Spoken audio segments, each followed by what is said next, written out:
This is the July 3 edition of Commodity Week.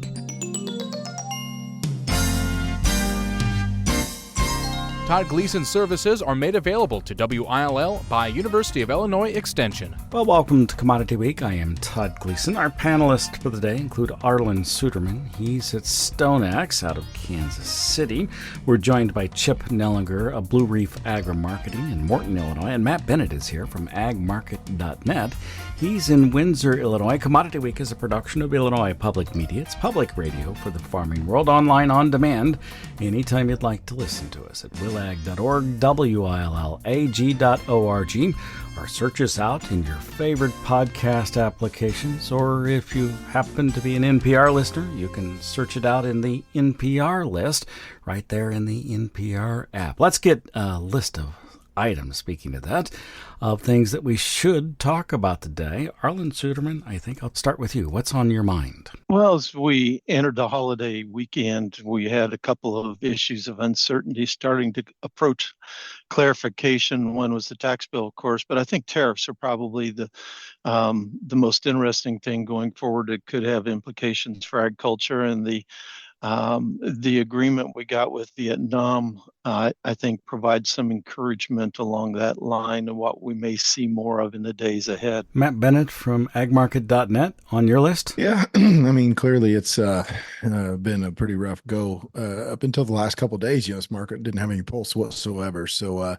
obviously what Arlan was talking about, I think maybe propped us up a little bit. Some whispers of what might happen out in Des Moines here this evening.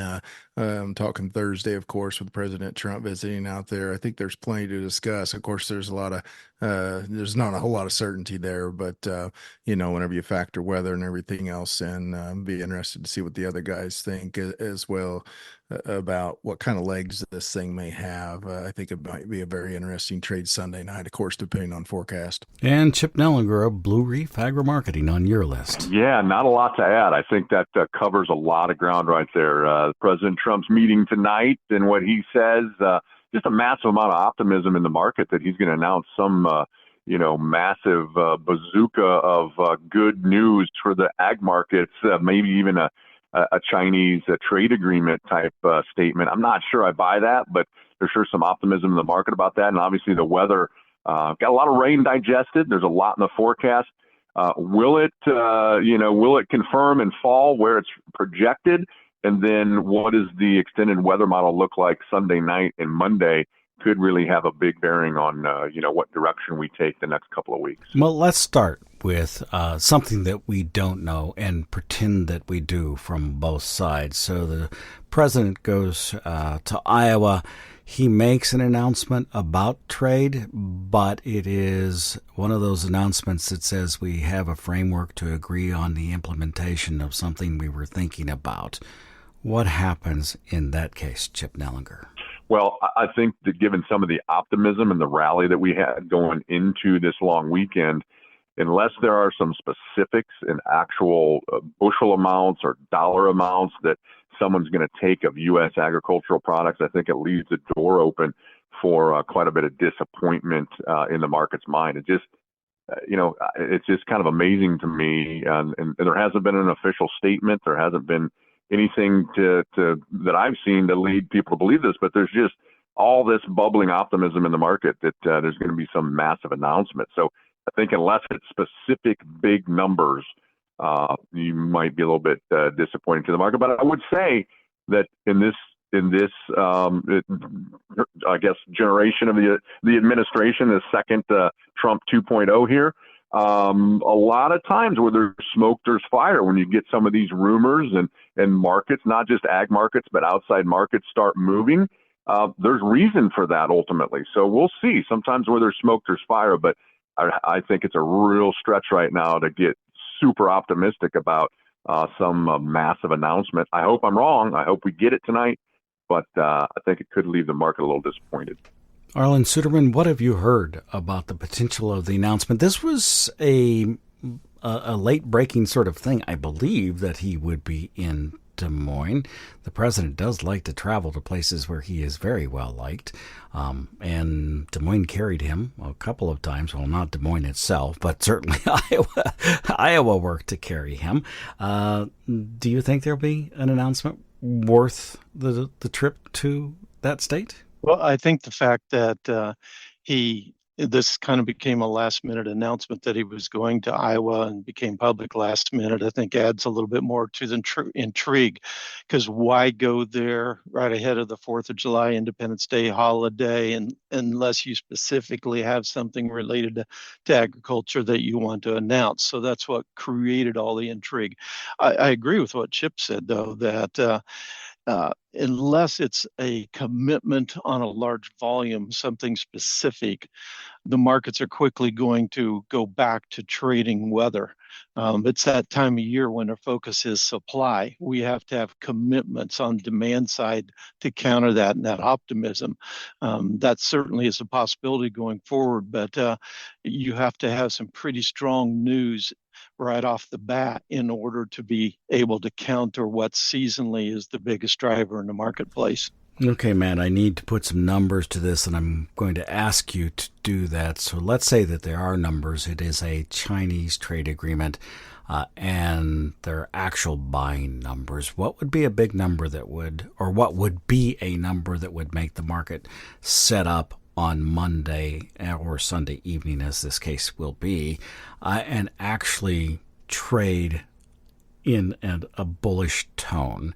And what would be a number that they wouldn't care about? That's a good question, Todd. I think when you look back at the phase one trade agreement, I mean, obviously you can look at that with a lot of different angles, but clearly they bought a lot of corn 2020 in the month of August. They step in and buy massive amounts of corn. I think if you come in here and you say, hey, we're going to essentially enforce the trade agreement that we originally came to, and you could put some tonnages with it. I mean, I'm assuming anything that would be, I don't know, maybe the size of the increase in the Brazilian crop or better, 10, 15 million tons. That would certainly be viewed by the trade as a fantastic type of number. I mean, I think we're asking for a lot to get to something like that. I mean, I've been thinking, it could be something along that line. It might be 15 year round, which has kind of been clearly something everyone's talked about.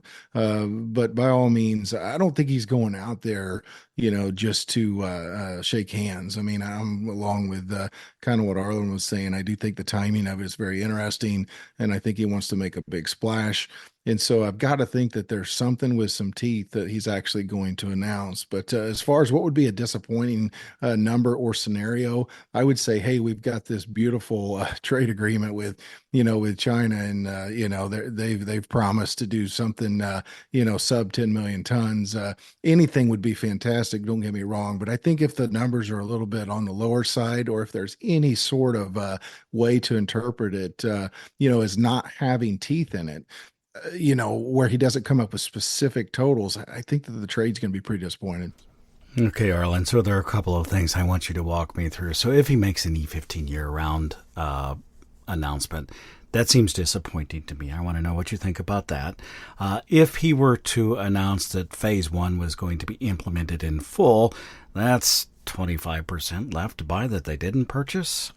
That's fine, but that doesn't seem like a big deal either. What are you considering? Well, I'd start by approaching it from the opposite standpoint of they have 0 new crop soybeans to their name right now.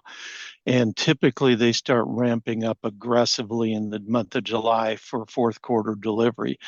They've been, and we're right now basically on pace with where we were a year ago when they were very slow to start on new crop contracts or new crop purchases for total new crop soybean sales. So we need something to exceed that. Now, with what we see in the tax bill in the way of domestic demand, the export number doesn't have to be as big, but we can't have China totally gone.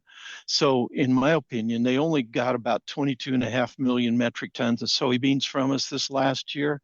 If we had some guarantees that they would match the 22.5 million metric tons, which is the lowest we've been since the African swine fever outbreak, which also coincided with the last trade war we had with them. If we could match that 22.5 million metric tons with the increased domestic demand we anticipate, barring what we find out with small refinery exemptions, then I think that would be very bullish for demand for soybeans. And we better not have any weather hiccups at all in August. So you're talking about the renewable volume obligations or something within the tax bill? Well, I'm talking about the tax bill has the 45Z in it and is very good for biofuels.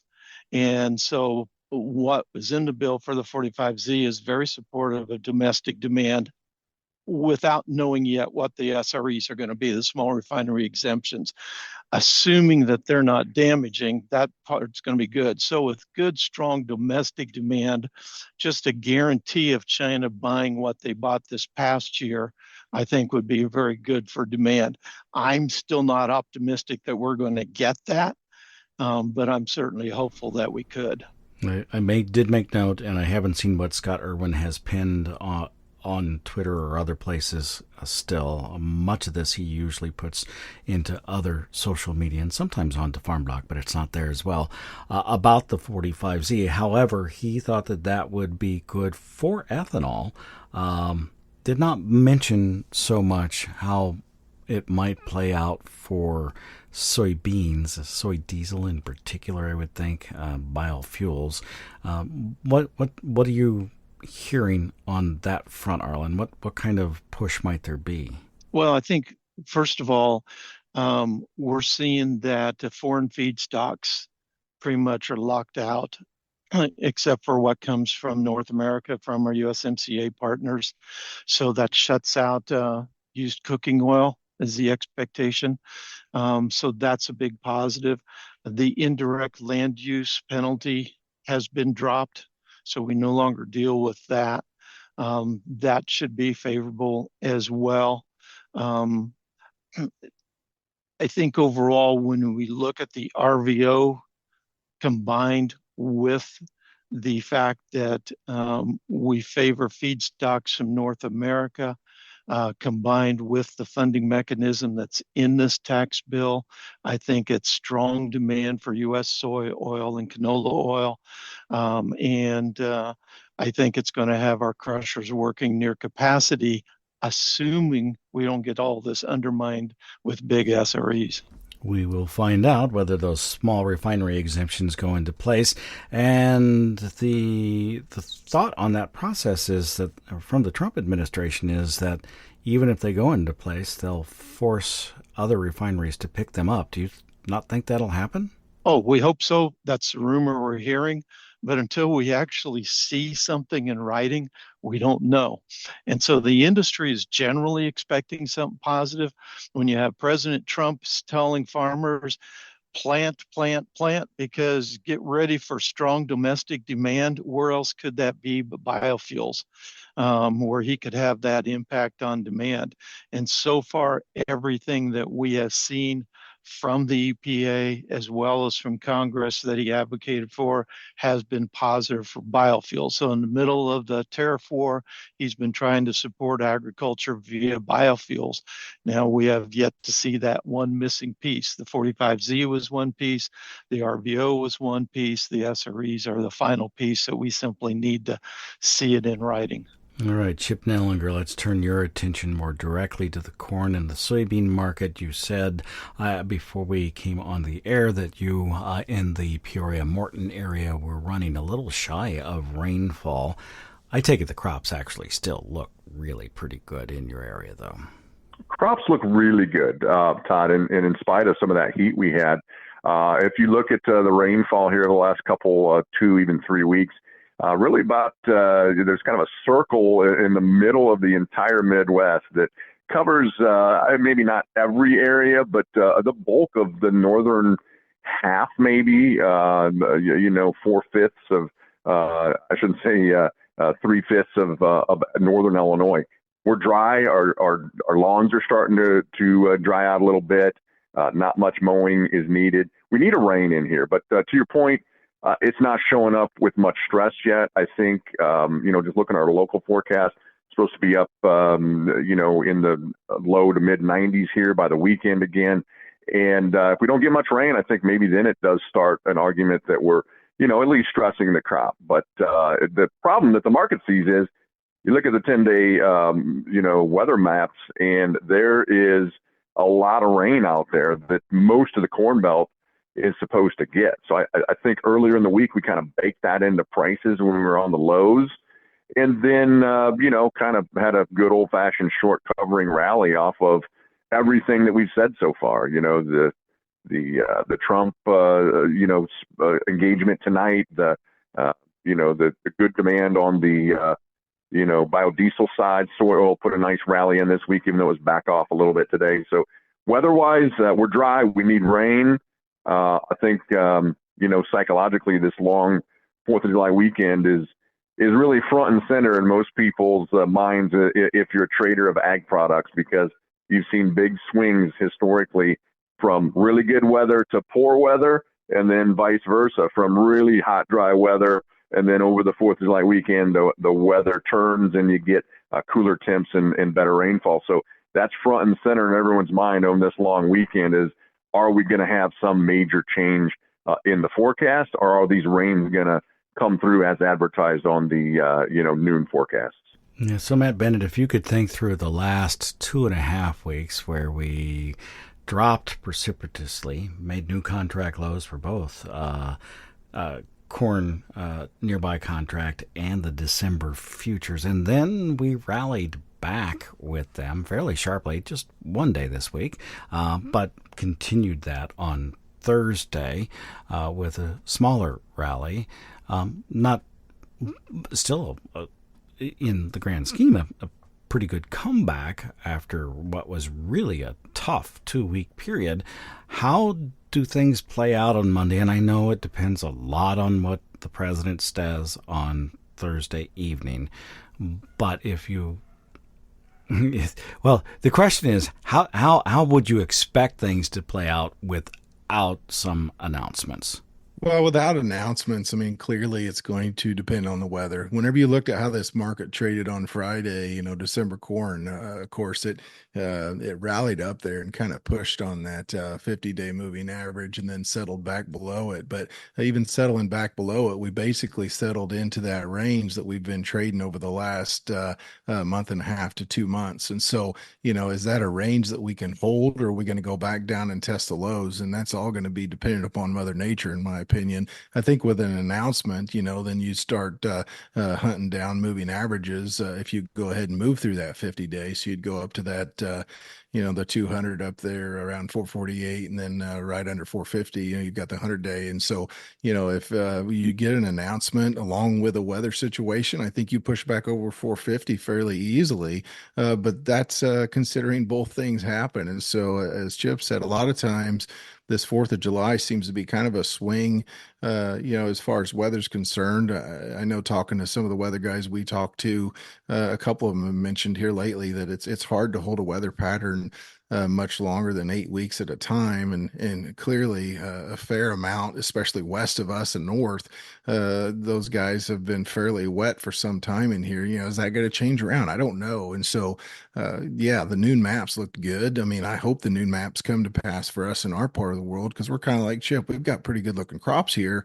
But I'll tell you what, we've been shortchanged on rainfall over the last 2 to 3 weeks, and that hot weather last week, it definitely sapped a lot of moisture out of the ground. Some of this came through looking pretty good, with that being considered. But we are also right around the corner from pollination, so we can't forget that if we do get a weather forecast, Todd, that's ominous, we have to understand that a lot of corn's already tasseled. The April corn's tasseled in this part of the world, and a lot of it in Iowa is tasseling as well. And so pollination is upon us. So the last thing you want to have is a hot, dry forecast going into that. Arlan, given StoneX's global footprint, I want to know how you see the marketplace moving grain across the planet, particularly that's coming out of Brazil.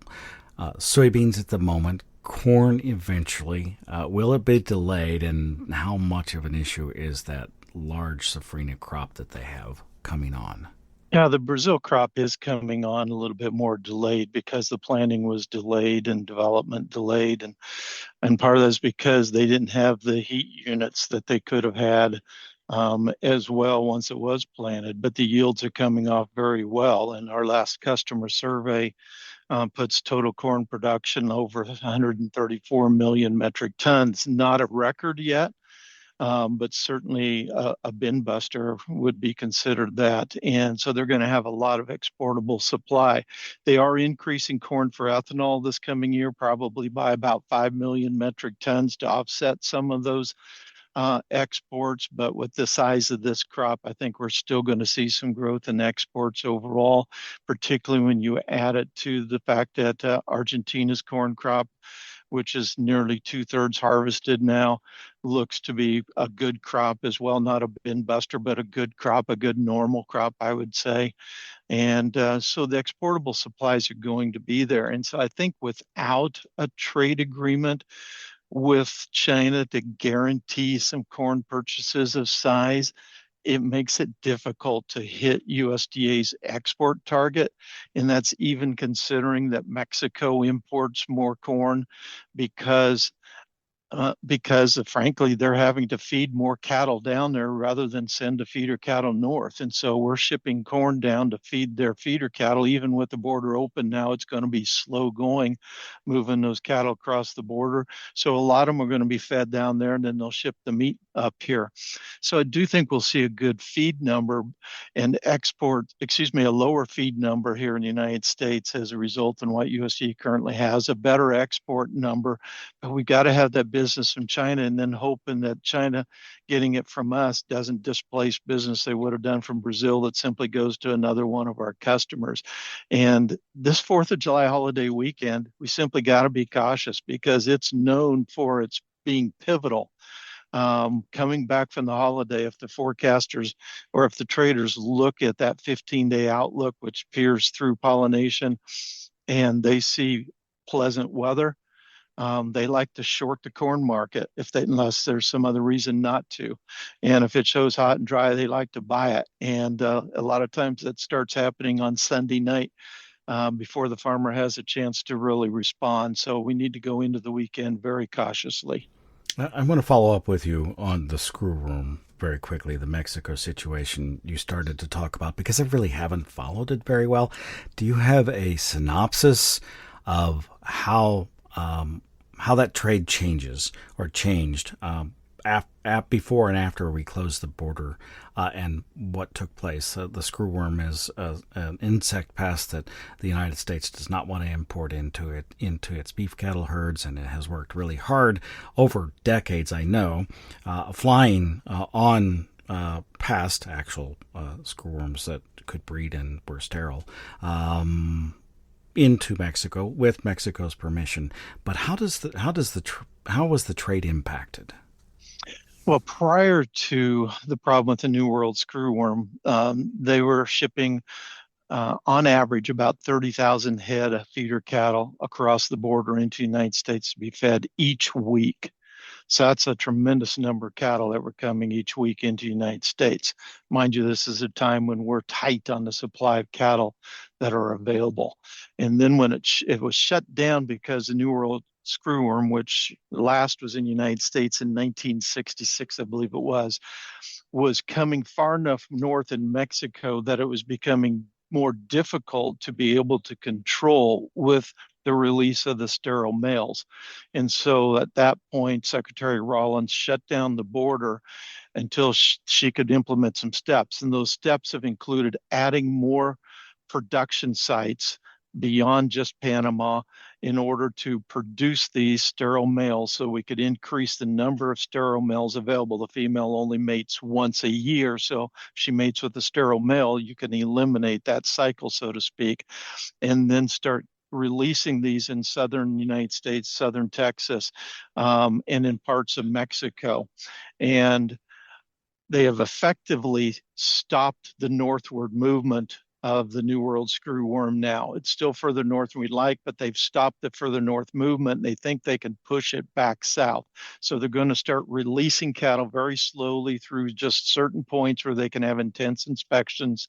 And gradually, as Mexico works with us to push those screwworm infestations further south, and we can open up to more and more states within Mexico to ship their cattle north. And we think that's going to take some time, but Mexico does seem to be cooperating very well in this effort. Thank you very much. I appreciate that. I understand the economic importance of diseases and insect pests on the farm and what that really means within the industry itself, but it's fun to hear how it takes place. So now let's get down to some final things to take up. I do want to look at that extended weather forecast, Chip Nellinger. What do you think on Monday might be the issues related to it? Well, Todd, I think there's a couple really. First of all, earlier in the week when we, put the lows for the weekend in December corn, there's a tremendous amount of rain that was digested and expected on this 10-day extended forecast. It didn't really change much by Thursday. So we do have some amount of rainfall baked into prices in here. So even if the rains fall as advertised, over the weekend and into early next week, some of that's baked into prices. But beyond that, if you, to Arlan's point earlier, if you come in Sunday night, Monday, and that extended, the new run of the 10-day forecast continues to show some additional rainfall and the temps aren't, blistering hot, I think that's where the market starts thinking, okay, we've turned the corner and it's, a higher probability chance now of having a trend line or maybe even a slightly above trend line yield. And then the market probably falls under its own weight, assuming there's not, some major announcement from the president in Des Moines tonight. The funds would probably get back on the sell side. We've corrected the oversold conditions from earlier in the week. The flip side of that is because there is some rain that is baked into prices. If we miss them, if you come in Sunday night and Monday and the rains are disappointing and they take rain out of the extended forecast and heat the temperature up, then you've got the funds that are still short a fair amount of corn in here, and they would be ready, especially on a close back above that moving average, which is somewhere, the 50-day moving average, somewhere around 442, 443, previous swing high at 447. You get a close above 447, the funds are likely going to start in mass coming out of their shorts. So we're at a real critical point here, price-wise and on the production calendar, and a long holiday weekend. And, I guess if you had to write a drama series for TV based on the corn market, it would be exactly what we're facing going into this long weekend right now, Todd. Let's get a final word from each of you now. Matt Bennett from agmarket.net. I'll start with you today. Yeah, Todd, I think there's a lot that's going to happen here over the next couple of weeks. I mean, yes, we all want to see a rally. If we do, I think the rally could be over just as quickly as what it gets started. If we do get some sort of a hotter, drier forecast, I'm with Chip. You could see some serious short covering and in short order. But at the same time, when that weather flips potentially, it could be a mass exodus and pushing, funds, maybe even taking a record short position. Last summer, we saw what that looked like. It wasn't much fun. So by all means, if we do get this rally, let's have some offers in place and at least from a flexible standpoint, step in and manage some of our risk if we get that rally. Arlan Suderman from StoneX, your final word? We've talked about a lot of things that could move these markets. I always think it's helpful in the midst of this. A farmer says, okay, I've heard all these things. What does it mean for me in my marketing? I think it's important to recognize that we're still in that part of the ag cycle when our bigger concern is going to be protecting the equity in our farms, or our bigger concern is going to be downside price risk. Yes, we may have rallies. So far, all of our rallies have been basically speculative short covering, because we haven't had anything to justify to this point a sustained rally that was really demand driven. Maybe we'll get that, but at this point, we don't have any indications of it. And these cycles usually last 4 or 5 years. And during this phase, we need to have the mindset that we're taking advantage of rallies to lock in prices. That'll protect the equity we have in our farm, lock in the input costs, et cetera, and to be defensive in our marketing and not take too many chances, so to speak, on, well, if I hang on, maybe I can hit a home run. Let's go with singles and doubles. And finally, Chip Nellinger of Blue Reef Agri-Marketing, your final word for the day. Yeah, I think that was well put by Arlan. I think you have to be really willing to, protect these rallies that we see with defensive strategies. Maybe that's puts, maybe that's minimum price contracts. You still have upside potential. I think it's also really important right now, especially in corn, to go back to your crop insurance. People have different coverages. Some people bought up with higher coverages than 85%. But take what your March spring crop insurance guarantee was, run a couple examples, divide back into it what you think your actual yield is back into that original March revenue guarantee. It'll tell you what price December corn needs to be in October in order to trigger a crop insurance payment. In some cases, that's going to be fairly not too far from where we're at. So you can kind of have some peace sleeping at night to know that we don't have a major gap from where prices are to where your crop insurance kicks in. That's good to know. If you're in an area that's been getting rain, you got planted early, you've got way above APH yield potential, that gap from where we're at to where your crop insurance kicks in on the downside is probably bigger. And if you do the exercise in beans, the gap is enormous because we just didn't have a high enough revenue guarantee. Take that into consideration when you're, making decisions on your marketing plan. I think there's going to be tons of volatility, but we have to be willing, as Arlan said, protect the rallies and the revenue while it's here, even if it's not quite as high as what you'd like on the profitability side. Commodity Week is a production of Illinois Public Media. You may listen to the whole of the program anytime you'd like at willag.org, willag.org. Our thanks go to our panelists today, including Arlan Suderman, Matt Bennett, and Chip Nellinger. I will also direct you to the closing market report from Thursday of this past week when we talked with Boris Camilletti, who is the extension plant pathologist. Plant pathologists from across the land grant spectrum have gotten together, and there are a couple of tools related to tar spot and many other plant diseases, both for corn and soybeans, wheat as well, that you can access. He'll talk about those, but more importantly, he will discuss fungicide timing and sprays and whether those are worthwhile. One of the tools will tell you whether tar spot has been found in your county. The second one to use will tell you if it's likely to continue to develop in your county, on your field, in fact. And if you put that together with whether you've scouted or not and found it, you may very well not need to make a fungicide application today. And if you do, you might still have to make a second one later, and it depends mostly on whether tar spot is present or not. That's an economic on the farm that you want to know about. You can listen to Boris Camilletti in the Thursday, July 3 edition of the Closing Market Report. It is at willag.org. I'm University of Illinois Extension's Todd Gleason.